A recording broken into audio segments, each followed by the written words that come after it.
Hello, this is Blaine Bridges with Pop Theology.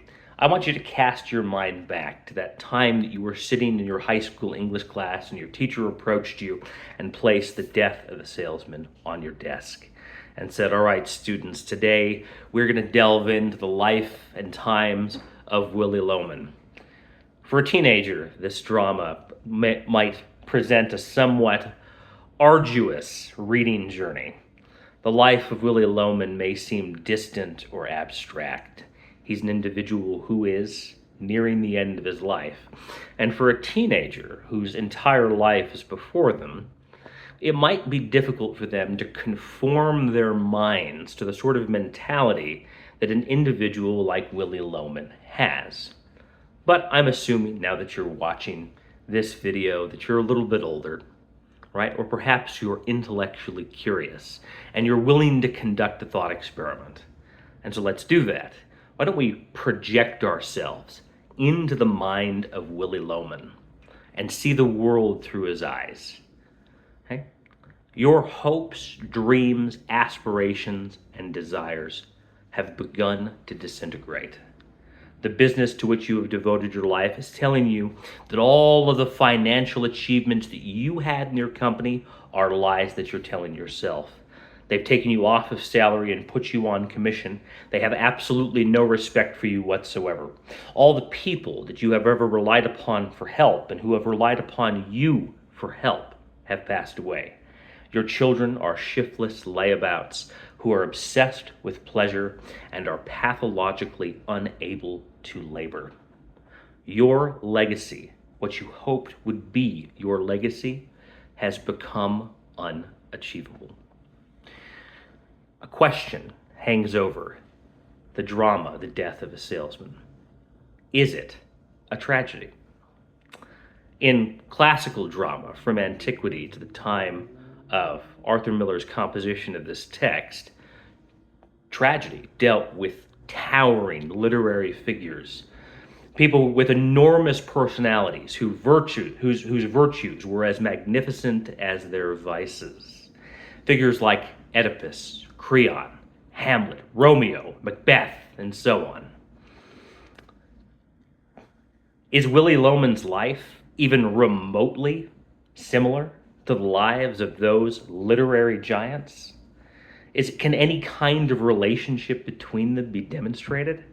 Can the life of this modest, meager, pathetic man in any shape, form, or way be compared to the kind of world-bending will and self-destroying hubris of the great literary characters who have populated the tragedy genre? Arthur Miller, I believe, is arguing that indeed, yes, a continuity can be drawn. In the beginning of the play, Willy Lowman's wife, Linda, says these words: "A small man can be just as exhausted as a great man." She goes on to say, "I don't say he's a great man. Willy Lowman never made a lot of money. His name was never in the paper. He's not the finest character that ever lived, but he's a human being, and a terrible thing is happening to him. So attention must be paid. He's not allowed to fall into his grave like an old dog. Attention must finally be paid to such a person." You can almost hear Arthur Miller ventriloquizing Linda, speaking directly to the audience.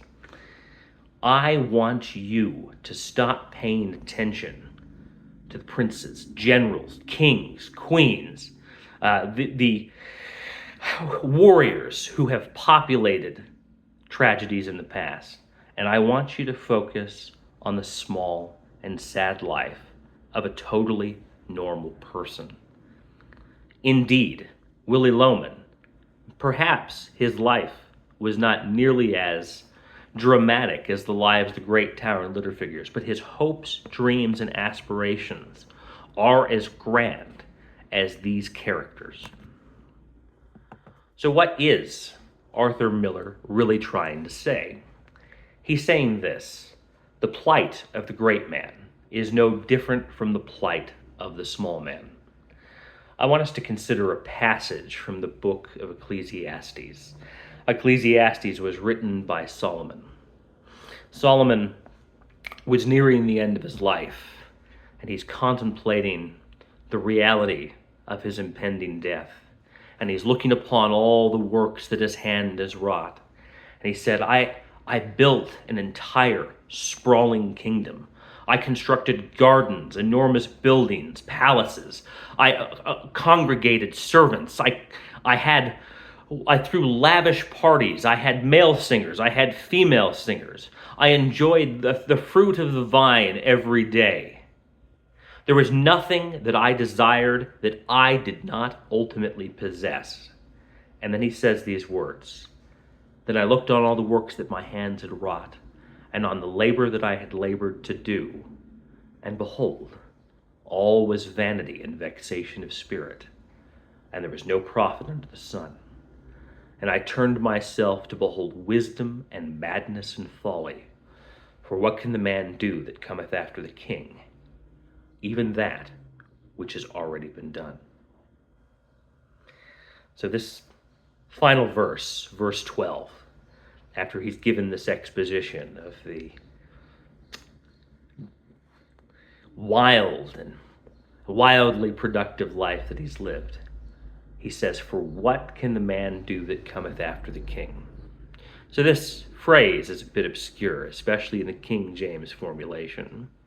But what he's really saying is this: I am the king, and I have discovered that the labors of my hands have not brought me peace or happiness of any kind.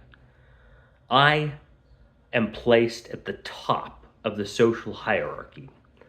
And if I, the king, feel that all of these labors were in vain, what does that mean for a peasant who is insignificant compared to me?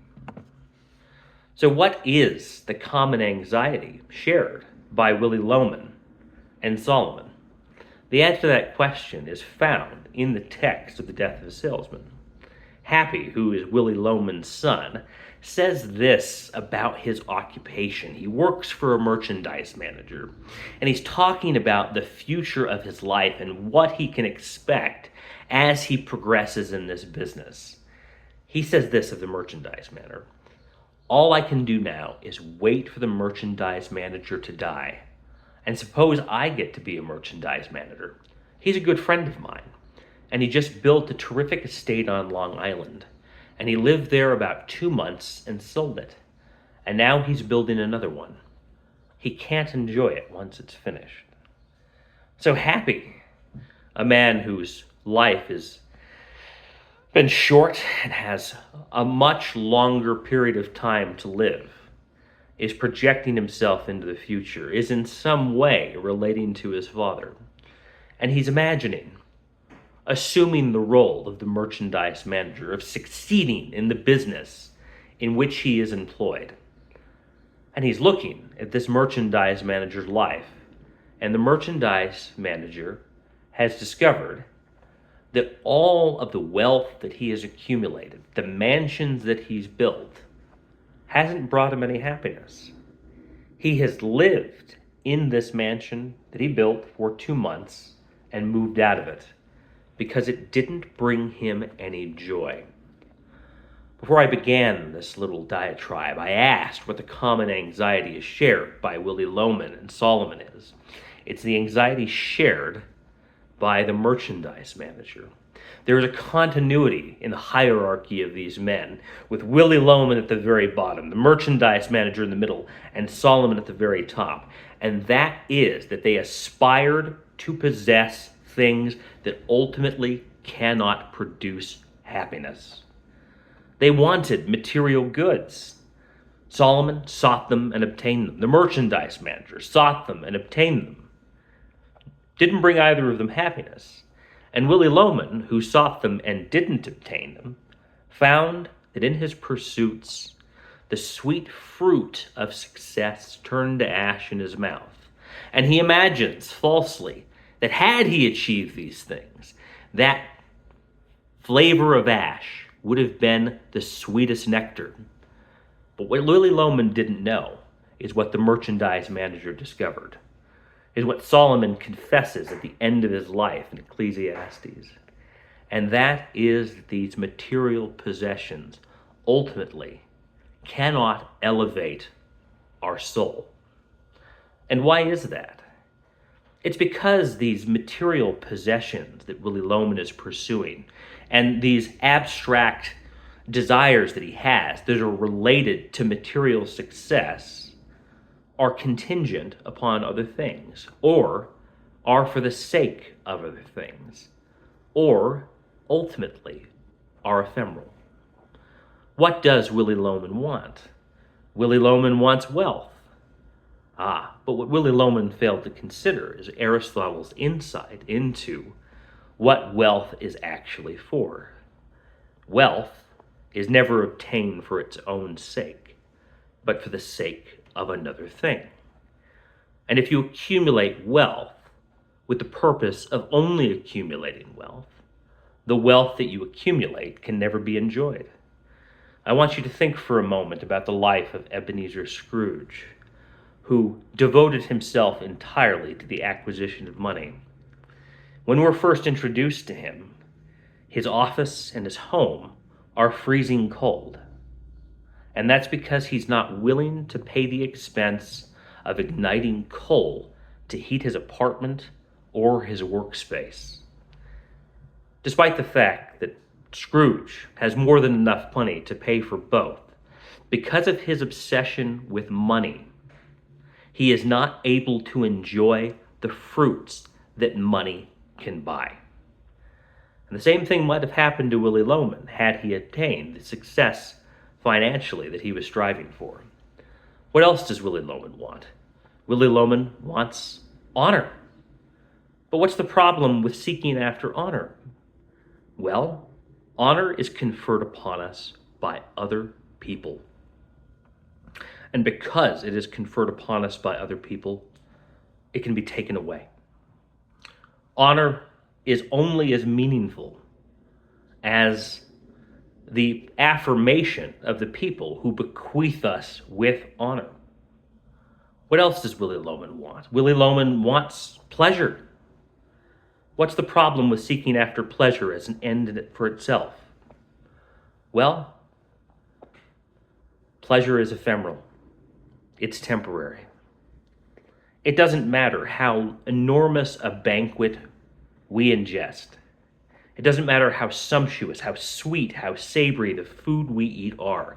And it doesn't matter how satisfying that meal feels. Hours after we eat, just mere hours, our stomachs will be empty and we will be hungry again. People who hunger for these things, it's as though they're in a dream, and they hunger and they eat, and when they arise, they're hungry again. Or it's as though they're in a dream and they're thirsty and they drink, and when they arise, they're thirsty again.